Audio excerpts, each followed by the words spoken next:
Additional security मिली है, आप बहुत गुस्से में हैं बिकॉज आप फिल्म की जो एक प्रोजेक्शन आप चाह रहे थे, कहीं ना कहीं जो फिल्म के बाकी क्रू मेंबर्स हैं वो मिसलीड कर गए। बहुत सारी मुस्लिम ऑर्गेनाइजेशन से बहुत आपके ऊपर ऑब्जेक्शन आ रहा है। इतने कैसे आप फेस कर रहे हैं ये सब कुछ इस समय पे? देखिए, धन्यवाद आप लोगों का, जितने भी मीडिया भाई हैं हमारे यहाँ पे। और film The Diary of West Bengal 30 अगस्त को रिलीज़ हो रही है और जाहिर सी बात है कि अब 5-7 दिन बचे हैं रिलीजिंग के लिए। और जैसे कि आपने कहा, कोई डर या खौफ मेरे में नहीं है। हाँ, फिल्म को लेकर जो बातें अभी तक मीडिया के माध्यम से आ रही हैं, तो इस बात को हम बताना चाहते हैं क्योंकि हमने इस फिल्म को बहुत साफ़ सुथरा बनाया है। किसी तरह का कोई पॉलिटिकल एजेंडा नहीं है, किसी तरह का कोई मजहबी एजेंडा नहीं है, किसी मज़हब के ख़िलाफ़ नहीं है। हमने इंसानियत के पक्ष में इस फिल्म को बनाया है। एक ट्रू स्टोरी है इस फिल्म की। और जाहिर सी बात है कि जिस वक्त कोई सच्ची घटना या सच्ची कहानी एक्सपोज होती है तो उस पर बवाल मचता ही है, ये कोई नई बात नहीं है। और जैसे अभी पश्चिम बंगाल में एक डॉक्टर के साथ घटना घटी तो पूरे मीडिया ने देखा। तो हम भी बहुत इस फिल्म के माध्यम से बहुत से ऐसे पर्दे उठाने जा रहे हैं जो कि बहुत छुपे हुए हैं। उन कहानियों को एक्सपोज करने जा रहे हैं जो कब्र में दफना दी गई थीं और जिनकी आवाज़ को खामोश कर दिया गया था। हमारी फिल्म क्योंकि एक मजबूर बेसहारा उस पीड़ित लड़की की है जिसके आंखों के सामने उसके पूरे परिवार का कत्ल हो गया, उसकी बहन के साथ में गैंगरेप हो गया और वो न्याय मांगने के लिए हिंदुस्तान आई। जाहिर सी बात है, बांग्लादेश से आई है तो पश्चिम बंगाल में ही आई और पश्चिम बंगाल के हालात बिल्कुल वैसे ही हैं जैसे कि इस वक्त मौजूदा दौर में बांग्लादेश के हैं। और क्योंकि वहाँ पर टीएमसी की हुकूमत है, ममता बनर्जी वहाँ की मुख्यमंत्री हैं और सबसे ज़्यादा हमारी फिल्म का जो अपोज हो रहा है वो ममता बनर्जी और टीएमसी के जो गुंडे हैं, जो उनके नेता हैं, उनके माध्यम से हो रहा है। क्योंकि पश्चिम बंगाल में जो हो रहा है उससे कहीं ना कहीं जुड़ाव जो है वो ममता बनर्जी और टीएमसी की हुकूमत का है। हमने टारगेट नहीं किया है उनको, लेकिन जब आप पश्चिम बंगाल की बात करेंगे तो आपको एक जाहिर सी बात है कि वहाँ की मौजूदा हुकूमत की जो कट्ठा चिट्ठा है वो भी सामने आएगा। जब हम किसी बलात्कार की बात करेंगे तो टीएमसी का नाम सामने आएगा। जब हम वहाँ पर हिंदुओं के कत्ल की बात करेंगे तो टीएमसी के नेताओं की बात सामने आएगी। वो मजबूरी है। शाहजहाँ शेख का मामला आपने देखा, शाहजहाँ शेख का भी किरदार हमारी फिल्म में है क्योंकि उसको हमने पहले ही सर्च कर लिया था और वो तो हमारी फिल्म की शूटिंग के बाद वो पकड़ा गया है और उसका मामला एक्सपोज हुआ। तो ये वो सारी चीज़ें हैं जो पश्चिम बंगाल से जुड़ी हैं। लेकिन ये फिल्म ज़रूर पश्चिम बंगाल की कहानी है, लेकिन ये जुड़ी पूरे देश से है, पूरे भारत से है।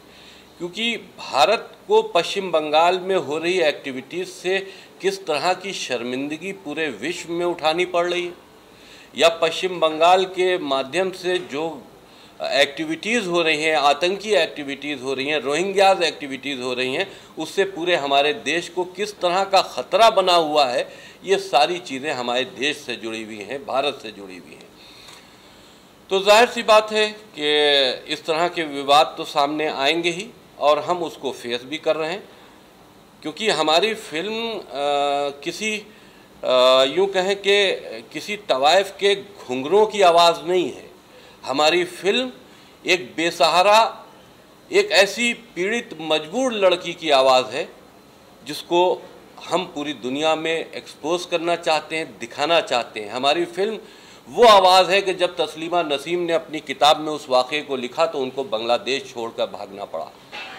तो वही वाक़ये से हमारी फिल्म शुरू होती है और उसके बाद फिर वो पश्चिम बंगाल आती है और पश्चिम बंगाल में किस तरह से रोहिंग्यास को फर्जी आईडीज़ बनाकर उनको पूरे देश में शिफ्ट किया जा रहा है, किस तरह से वहाँ की आबादी रोहिंग्यास जो घुसपैठिए हैं। देखिए, इस बात को भी हम साफ कर दें कि हम मुसलमानों के ख़िलाफ़ नहीं हैं। मुसलमान जो भारतीय मुसलमान हैं, हम खिलाफ हैं आतंकी मानसिकता के जो विदेश से आए हैं और पश्चिम बंगाल में घुसपैठ करके बस रहे हैं और हुकूमत उनको बसा रही है। जाहिर सी बात है वो विदेशी हैं, उनको भारत से न कोई मोहब्बत है, न भारत के संविधान की वो एहतराम करते हैं।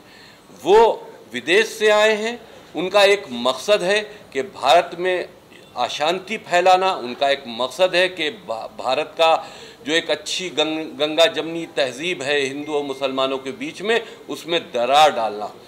और जब वो वहाँ पर बड़ी बड़ी आबादियाँ बसा कर रह रहे हैं तो जाहिर सी बात है कि वहाँ का जो हिंदू है वो उनके कारोबार सुरक्षित नहीं है, उनका परिवार सुरक्षित नहीं है। भारतीय मुसलमानों के साथ में तो ठीक है, वो सुरक्षित हैं, लेकिन जहाँ पर इस तरह की जहनीत के लोग आ जाते हैं जिनका मकसद ही सिर्फ आतंक है, जिनका मकसद ही सिर्फ लड़कियों के साथ में, वो भी हिंदू लड़कियों के साथ में बलात्कार है, जिनका मकसद सिर्फ हिंदुओं का कत्ल आम है, और वो आबादी बसाकर जब वहाँ पर बांग्लादेश में रह रहे हैं तो मजबूरी है वहाँ के हिंदुओं को भागने की, और वो वहाँ से भाग रहे हैं। आपके मीडिया के माध्यम से भी ये कई बार एक्सपोज हो चुका है कि पश्चिम बंगाल के हिंदू बंगाल छोड़कर, पश्चिम बंगाल छोड़कर भाग रहे हैं। तो जाहिर सी बात है कि जिस वक्त कश्मीर में ऐसा हुआ तब भी दुनिया ने देखा कि एकाएकी वहाँ के हालात कैसे बदल गए और बहुत बड़ा कत्ल आम कश्मीर में हिंदुओं का हो गया।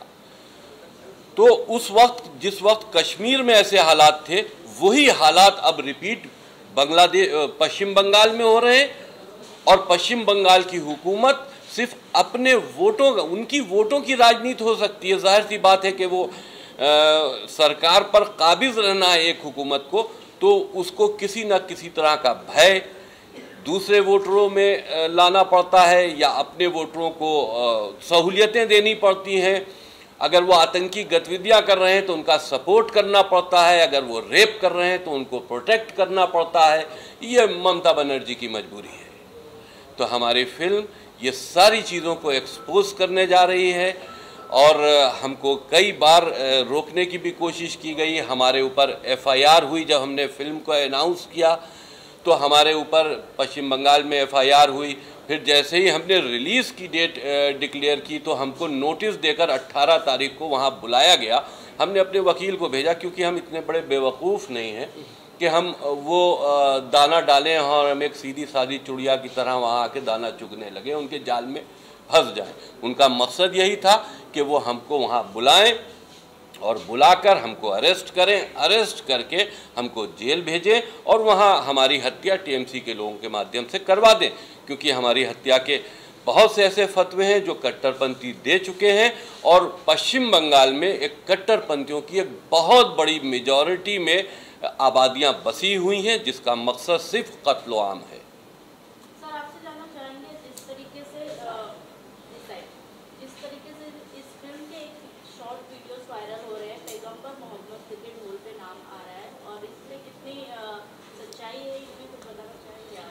देखिए, एक रोहिंग्यास का गाना हमने शूट किया है। जो रोहिंग्यास का कल्चर है जिस तरह का हमको देखने को मिला, क्योंकि वो गाना बजाने वाले जो उनके अपने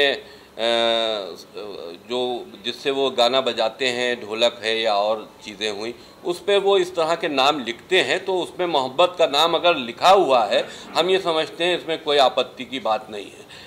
आपने ये सवाल उस वक्त क्यों नहीं किया जिस वक्त PK बनी थी और उसमें एक टॉयलेट में शंकर भगवान का एक मजाक बनाया गया था? ये सवाल आपको आमिर खान से करना चाहिए था ना।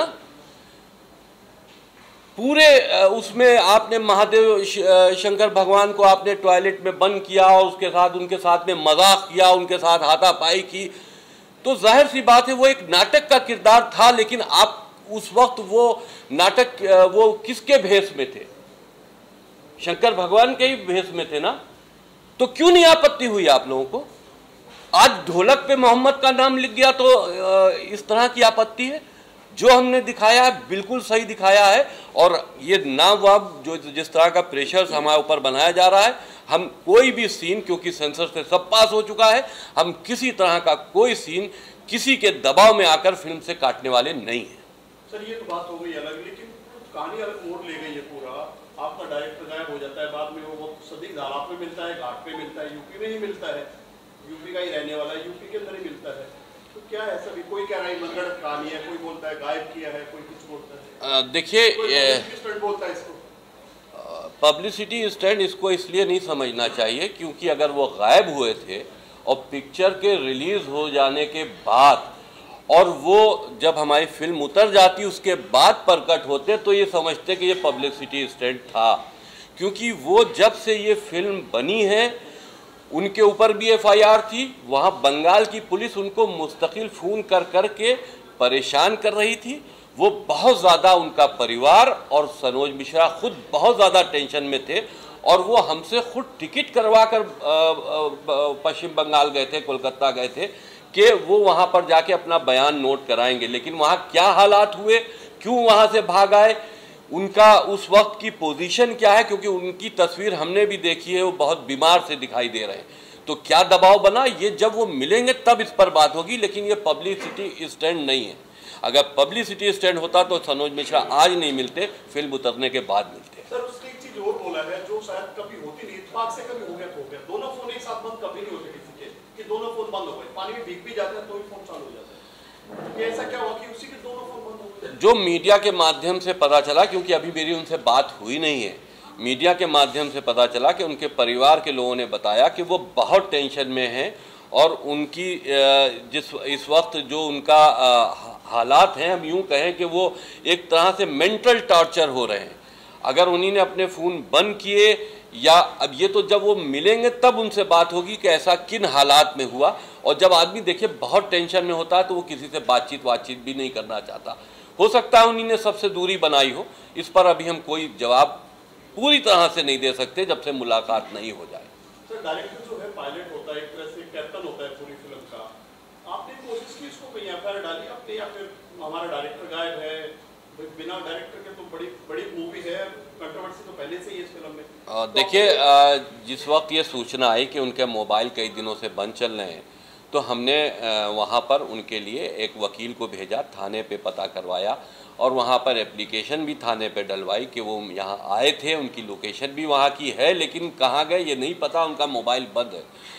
तो अब देखिए वही चीज़ है कि जब तक के सामने कोई बात होए ना, अभी तक तो वो बॉम्बे आए नहीं, आएंगे तो उनसे बातचीत करेंगे, तब वो अपना स्टेटमेंट जो इस हालात में होंगे अपना स्टेटमेंट दे पाए तो वो देंगे। सर जब आपने इससे पहले सॉन्ग ट्रेलर लॉन्च किया था, माहौल बहुत ही अच्छा था, लेकिन अभी जो है ऐसा हो गया कि सबको देखना ही पड़ेगा। अरे साहब आप लोग सच्चाई सुनना नहीं चाहते ना। सर मैं आपकी बात से निर्णय नहीं कर रहा हूँ। अभी जो है इसके बाद में बांग्लादेश का भी हुआ है, इसके बाद में कोलकाता का भी हुआ है, तो आपकी फिल्म बहुत ही इंपॉर्टेंट बन गई। आपको लगता है इस बात को लेकर? अभी देखिए जिस वक्त हम शूटिंग कर रहे थे ना तो बांग्लादेश और बंगाल में बारूद बिछा हुआ था, आग तो अब लगी है, तो वो बिछा हुआ बारूद तो हमने खुद देखा था और वहाँ की कहानी जब हम शूट कर रहे थे हमको दिखाई दे रहे थे कि वहाँ क्या हालात हैं।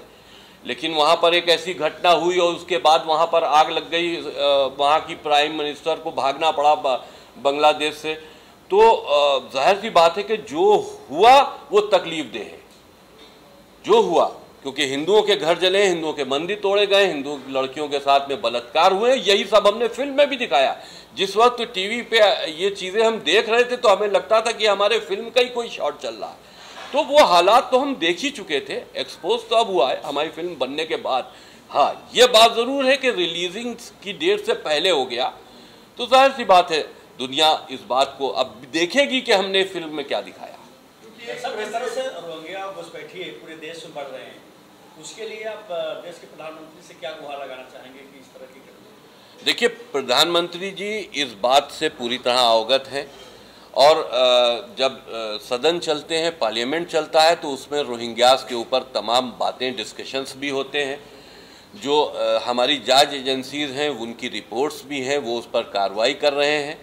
तो फिल्म के माध्यम से ही हम सारी चीज़ें दिखाने की कोशिश कर रहे हैं, पूरी दुनिया को अलर्ट करने की कोशिश कर रहे हैं कि ये रोहिंग्या हमारे देश के लिए कितना बड़ा ख़तरा है। किसी वक्त भी अगर जिहादी कोई मूवमेंट हो गया या कोई इस तरह का जिहाद का ऐलान हो गया तो हिंदुस्तानी मुसलमान नहीं, ये जो घुसपैठियाँ आए बड़ी तादाद में, यही कहीं ना कहीं हिंदुओं के घरों में आग लगाएंगे और पूरे देश में ऐसी घटनाएं होंगी जो आज पश्चिम बंगाल में हो रही है। तो देश को भी अलर्ट होना चाहिए, पब्लिक को भी अलर्ट होना चाहिए और हुकूमतें तो अलर्ट हैं ही, वो कार्रवाई कर रही हैं। हाँ, ममता बनर्जी ज़रूर इस वक्त बेहोश हैं, हुकूमत अलर्ट है लेकिन वो बेहोश हैं, उनको नहीं मालूम कि उनके प्रदेश में क्या हो रहा है। जाहिर सी बात है, उनका सपोर्ट नहीं होता तो पश्चिम बंगाल के ऐसी हालात क्यों होते हैं। सर मेरा एक सवाल है कि जैसे देखा जाए तो कलकत्ता बंगाल जो होता है भारत का ये हिस्सा है और वहाँ पे जो ये होता है उसके उतने बवाल नहीं होते, लेकिन अगर उसको आप दिखा रहे हैं तो बहुत सारे बवाल हो रहे हैं, तो उसमें कहाँ तक ये जायज़ है? आप वही चीज़ तो दिखा पाते हैं कि जो चीज़ जहाँ तक आपका कैमरा पहुँचता है, जहाँ तक आपकी आवाज़ पहुँचती है। आप तो वहाँ अगर आप पश्चिम बंगाल की उन इंटीरियर आबादियों में चले जाएं, उन गांव कस्बों में चले जाएं तो ऐसी घटनाएं रोज़ की हैं। टीएमसी के लोग वहाँ रोज़ बलात्कार करते हैं हिंदू लड़कियों के साथ में, रोज़ उनके घर जलाते हैं, रोज़ हत्याएं होती हैं, न मुकदमा लिखा जाता है, न थाने भी उन्हीं के हैं, गुंडई भी उन्हीं की है, हुकूमत भी उन्हीं की है। तो शाहजहां शेख कब एक्सपोज हुआ? उसके खिलाफ जब बहुत ज़्यादा हो गया, आवाज़ उठी, तब एक्सपोज हुआ। लेकिन वो कितना लड़कियों के साथ में वहाँ पर, हिंदू लड़कियों के जिनके साथ में आपने पूरी स्टोरी देखी, कितना हो चुका था। क्या ये फौरन हुआ था? सालों से चल रहा था। इस दौरान सर आपके ऊपर क्या क्या हुआ? कोई धमकी मिली या कोई फोन आए कहीं से? जिस वक्त फिल्म हमारी सेंसर हो गई है, उस वक्त हमको दारुल उलूम कराची से एक फतवा आया था जिसमें हमारे सर काटने का, वो तो सर काटने का इनाम तो बहुत पहले से है, एक और उसमें बढ़ गया था, तो सर काटने का एक फतवा दिया गया था और कहा गया था, यही ढोलक वाली बात उसमें भी लिखी गई थी कि आपने मोहम्मद की तौहीन की है, ढोलक के ऊपर इस तरह का नाम लिखा है। तो हमने उसकी सूचना गवर्नमेंट को दे दी थी। तो ये तमाम इस तरह के दहशत फैलाने की बातें या फतवे ये सब देते रहते हैं और हम ये समझते हैं कि आम मुसलमानों को इस तरह की अफवाहों पे गौर नहीं करना चाहिए, इससे अलग रहना चाहिए। आपके राइट में सर आपका परिचय? मेरा नाम देव फौजदार है और इस फिल्म में मैं विशाल का चरित्र कर रहा हूँ। और ये विशाल एक ऐसा युवा है जो बंगाल के युवा को रिप्रेजेंट करता है। वो यूथ जो कुछ करना चाहता है जीवन में, नौकरी पाना चाहता है, लेकिन वहाँ के मौजूदा हालात की वजह से वो रोज़गार नहीं पा पाता, क्योंकि सारी नौकरियाँ, सारे बिजनेस, सारी कंपनियाँ शिफ्ट हो चुकी हैं अलग अलग। तो एक ऐसा युवा का चरित्र मैं कर रहा हूँ जो बहुत पॉजिटिव है अपने समाज को लेकर, अपने देश को लेकर और अपने आप को लेकर। लेकिन हालात वैसे हैं कि वो ऐसे मौजूदा हालात में पॉजिटिव रह ही नहीं पा रहा है, चाह कर भी नहीं रह पा रहा है। तो मेरा विशाल का चरित्र है।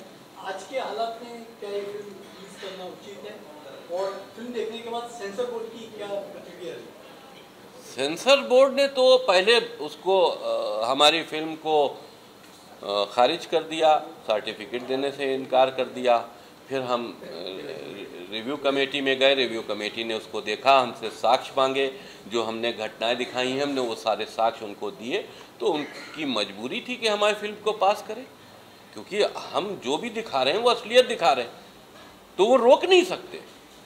तो विदाउट पास किया कि कुछ नहीं, कुछ एक आध कार्ड्स उसमें एक रोहिंग्या के जो हैं वो एक लड़की का कत्ल करके उसके मांस की बिरयानी बना के खाते हैं, और ये घटना है। रोहिंग्याज इस तरह की एक्टिविटीज़ करते हैं। एक हिंदू लड़की को कत्ल किया जाता है, गोली मारी जाती है, उसके बाद फिर उसके बिरयानी के चावल में उसका गोश्त डाल के पकाया जाता है।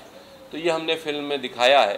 तो उसमें थोड़ा सा उन्हीं ने कट किया है, जहाँ पे हमने ह्यूमन पार्ट्स को खाते दिखाया था, वो लड़की की हत्या और बाकी सब दिखाया है, बाकी कुछ थोड़ा सा बस। आपके लेफ्ट में सर आपका परिचय?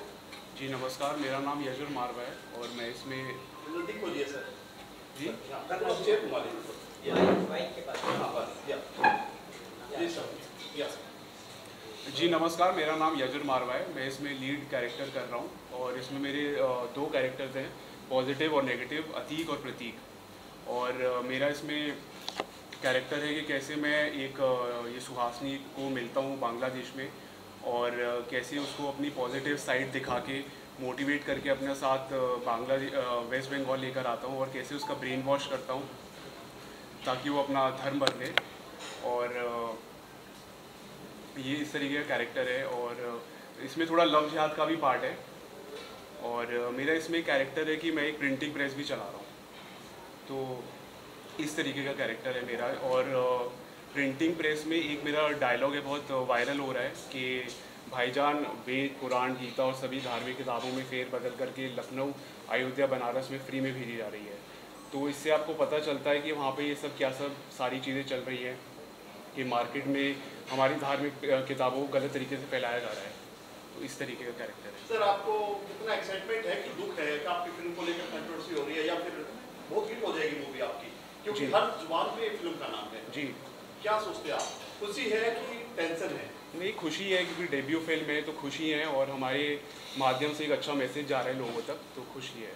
ये जो कंट्रोवर्सी चली इसको लेकर कंट्रोवर्सी को लेकर ऐसा कुछ भी नहीं है, क्योंकि एज एन एक्टर हमारा काम था अपने इंसाफ करना कैरेक्टर से, तो हमने किया है।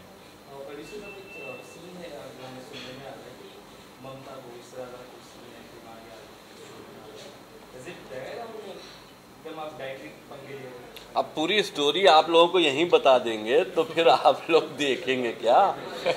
जो दिख रहा है वो सब है, जो भी दिख रहा है, जितने भी उसके पार्ट्स वायरल हुए हैं, तो जो दिख रहा है वो हमारी फिल्म के पार्ट्स हैं और वो सच्चाई है। नीत, मेरा सवाल आपसे है, आपका एक वीडियो बहुत ज़्यादा वायरल हुआ है जो काफ़ी बोल्ड भी है और ये सिचुएशन में काफ़ी प्रिकेरियस भी है, क्या कहेंगे आप इस बारे में? क्या कहेंगे नीत, कैसा रहा ये पूरा experience? How concerned are you, you know, because there's a direct name mentioned on your back, bare back. नमस्कार, मेरा नाम नीत महल है और मैं इस मूवी में प्रज्ञा शुक्ला का कैरेक्टर प्ले कर रही हूँ। प्रज्ञा शुक्ला जो है वो एक मीडिया पर्सन है, आप लोगों की तरह ही, और एक बहुत ही बेबाक और बहुत ही स्ट्रॉन्ग लड़की है जो सच्चाई लेके आने में बिलीव करती है। उसको नहीं फ़र्क पड़ रहा है कि उसके साथ क्या हो रहा है। इस ड्यूरिंग उसके साथ बहुत सारी चीज़ें ऐसी हो रही हैं जिसमें उसको ज़ुबान बंद करने के लिए उसके साथ ऐसी चीज़ें की जाती है। जो एक मेरा सीन बहुत वायरल हो रहा है जिसमें मेरे कपड़े रिप ऑफ किए जाते हैं और उस पर लिखा जाता है कि वोट फॉर मैडम। सो वो एक बहुत ही ज़्यादा सीन मेरे लिए ऐसा था कि इनफैक्ट जब मैं वो सीन फिल्माया उसके बाद आई थिंक आधा एक घंटा मैं उस सीन से बाहर नहीं निकल के आ पा रही थी। मुझे ऐसा लग रहा था कि ये सच में मेरे साथ हो गया है और मैं एक शॉक में चली गई थी। सो मैं इस चीज़ से बहुत ज़्यादा रिलेट कर पा रही हूँ अब कि जो भी अभी बंगाल में हो रहा है उस लड़की के साथ हुआ है। सो एक कितना पेनफुल है और मैं एक एक्टर हूँ, मैंने वो सीन को फिल्माया है तो मेरे लिए वो इतना ज़्यादा हॉरिबल सीन था। सो जिन लड़कियों के साथ रियल में ये चीज़ें हो रही हैं सो उनके लिए ये कितना ज़्यादा एक दर्दनाक चीज़ है। एंड प्रज्ञा शुक्ला जो है बेसिकली वो इस कहानी की जो विक्टिम है हमारी, तो उसकी सच्चाई को सामने लेकर आती है और वो कैसे लेकर आती है ये आपको इस मूवी में देखने के बाद पता चलेगा। शीन, आप playing the main female-centric subject. What has been your experience?